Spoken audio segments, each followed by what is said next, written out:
Good morning, ladies and gentlemen.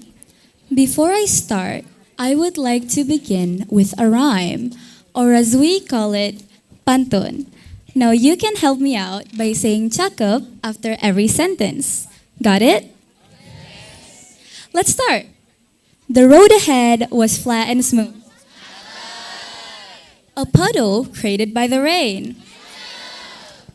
Don't get bored of speaking the truth so that democracy is not in vain. Well, ladies and gentlemen, do you know that not all countries have presidents as their nation leader? Do you know what we call nation leaders in Saudi Arabia, Brunei, Japan, and the United Kingdom? Well, these countries have prime ministers as the head of the government. Unlike the United States or Indonesia, we have presidents. This is because we have different democracy systems. And that is one of the topics that I would like to talk about today.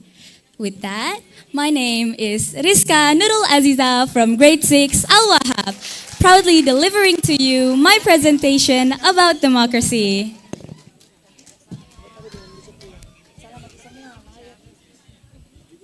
Okay, before we dive into the first topic, let's talk about the topics that we're going to be discussing today.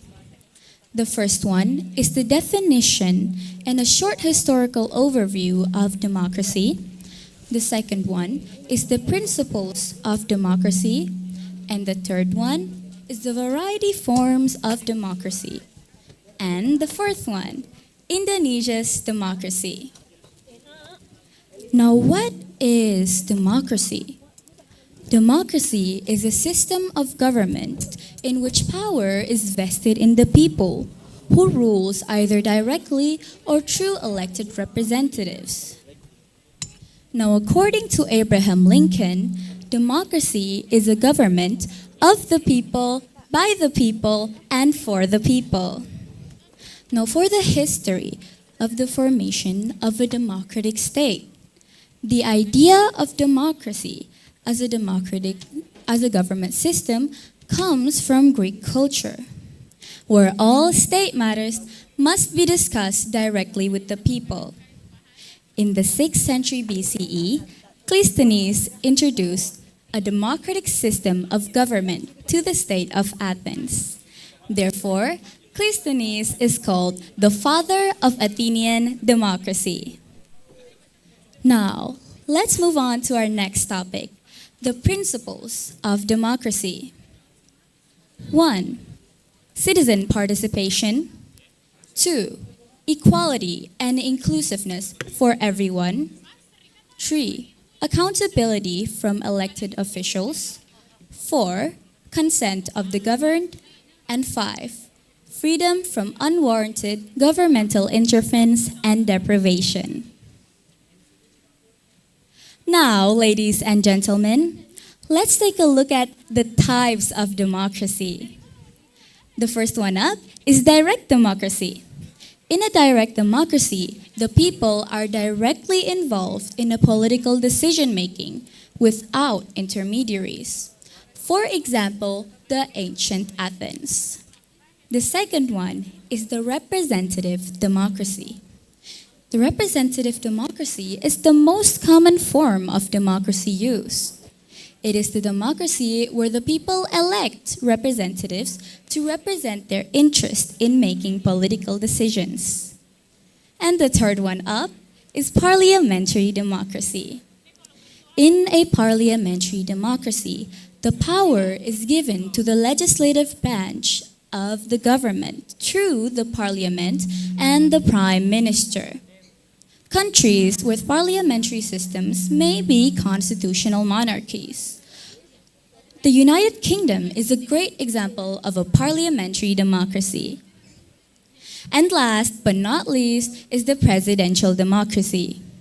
The presidential democracy is a political system where a directly elected president serves as both the head of the government and the head of the state, holding significant executive powers. A country that uses this example of democracy is Indonesia. Now, what about Indonesia's democracy? Indonesia is a democratic country where democratic principles are applied to state regulations, such as 1. Protection of human rights, 2. Freedom of opinion, 3. Balance between rights and obligations, 4. Sovereignty is in the hands of the people and is implemented according to the law.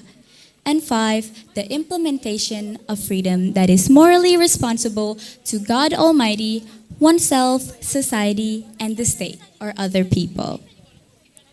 Now, let's take a look at how Indonesia's democracy evolved over time. Well, in Indonesia, there were 3 types of democracy before the Reform democracy era, such as 1. Parliamentary democracy that proceeded from 1945 to 1959. 2. Guided democracy that proceeded from 1959 to 1965. 3. Pancasila democracy or New Order era that proceeded from 1965 to 1998. And finally, the Reform democracy era that is still proceeding till now from 1998. Let's talk about the beginning of the Reform era. The Reform era began with the fall of Suharto in 1998 due to movements staged by university students. The students occupied the legislative building demanding reformation. Then, on May 21st, 1998, history recorded the fall of an authoritarian leader in Indonesia, Suharto, after 32 years in power. Well, ladies and gentlemen, let's take a look at our last topic of the day. Right, our last topic of the day, which is the strengths and weakness of democracy in Indonesia. Let's start from the strengths. The first one is upholding human rights, where all Indonesian citizens have the same rights and obligations. The second one is the freedom of opinion. The third one is diversity and inclusiveness. And the fourth one is life-changing improvements. Now, what about the weaknesses? The first one is human rights violation. The second one is corruption and nepotism. The third one is dependence on political money. And the fourth one, that it requires knowledgeable people. Because if the people lack education, then the political process can be more easily manipulated and distorted. That is why we students must study actively, because the future of this country lies in our hands as the nation's next generation.